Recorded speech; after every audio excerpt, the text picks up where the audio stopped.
All right, I'm going to go over some more things for compositing images in Photoshop, and this is going to be an additional kind of bonus thing, if you will. I'm actually going to turn off all of these things that I've added to this document, except my wonderful clown.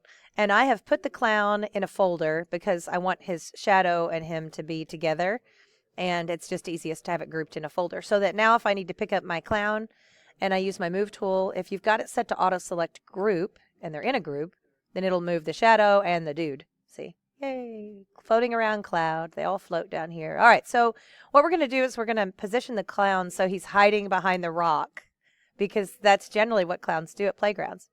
So what I'm first going to do is kind of decide where I'm going to put him. I don't want him like way behind the rock, but I want him sticking out a little bit.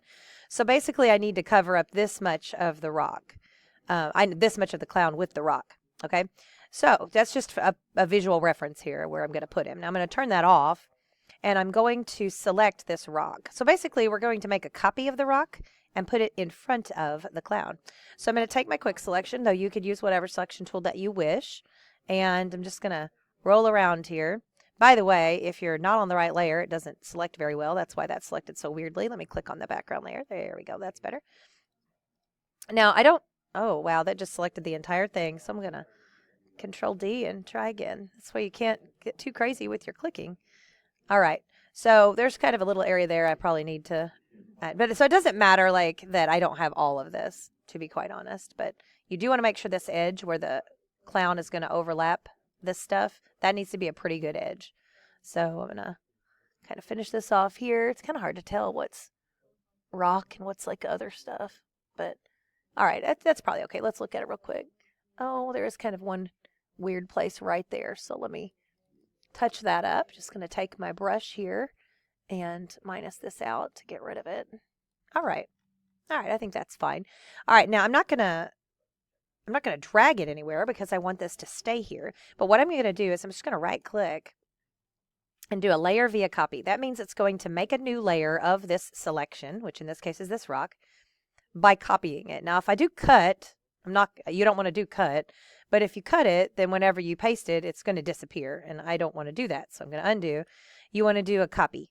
So I'm going to do layer via copy. Now, nothing appears to happen, but it does. So if you look over here now, I actually have the rock on its own layer, so I'm going to call it rock.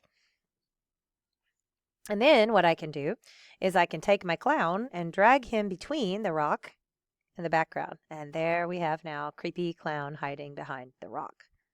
Isn't that fun? So you could do this with really anything. You can, this is how you would make, like, say, you have a person and they're inside. Not that you would make a person stand inside a wedding ring, but, you know, if you wanted part of the ring to go in front of the person and part of the ring to go behind the person, you would select the part that needs to go in front and you would layer via copy so it would be in the front. Like, say, let's say I wanted to put the clown. I really don't want to keep putting the clown everywhere. Let's take this girl. Let me make a copy of this girl here real quick. Oops, I'm not on her layer, so things are selecting crazily. She's on the background. All right. This is going to be a really bad selection because it's just for an example, and I don't want you to sit here and watch me select stuff all day.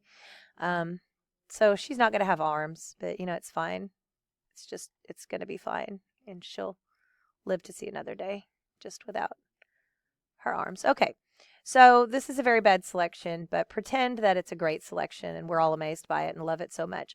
All right, now I'm going to go ahead and just make a copy of her so I have an extra girl here. And I'm going to put her up here as if she's going to go down this slide, which we can see she can't because she's right in front of everybody, including this boy. And I feel like she's too tall, so I'm going to Control T and size her down a little bit. All right, so let's say that's her, and we want to put her behind the boy and behind this slide as if she's going to go down the slide. So I've got my girl.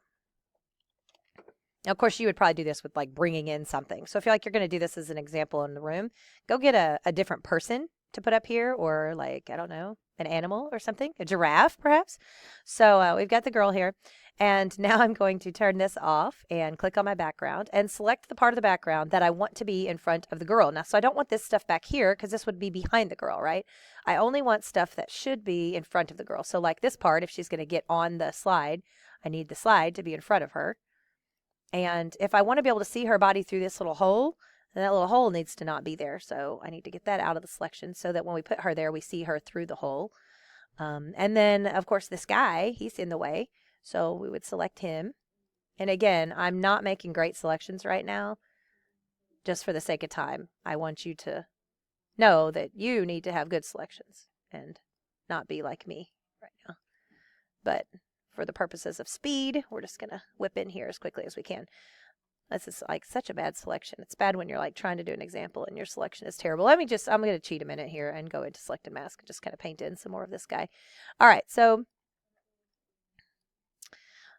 pretend that you've got a great selection, and this is not as good as it could be. I really should magnetic lasso some of this or something, but anyway. So we've got this blue part that the girl's going to have in front of her. We've got the guy who we're going to have in front of her, and that should be about all I need. So at this point, I would right-click, layer via copy, and I'll call this slide part or whatever.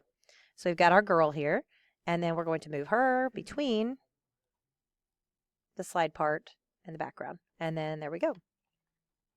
Now she's up here waiting in line, ready to go without her arms, waiting to go down the slide behind the boy. And of course, if we needed to make changes or resize her or whatever, we can, she's back further. She might want to be like that. But you can basically position her wherever you think she needs to go. So there you go. So that's an example of how to, again, make things look a little more realistic, like they belong in the picture. And by putting things behind other objects that were already in the existing background, you can really create some good, cool effects that look much more real. So good luck trying that out in Photoshop CC 2017.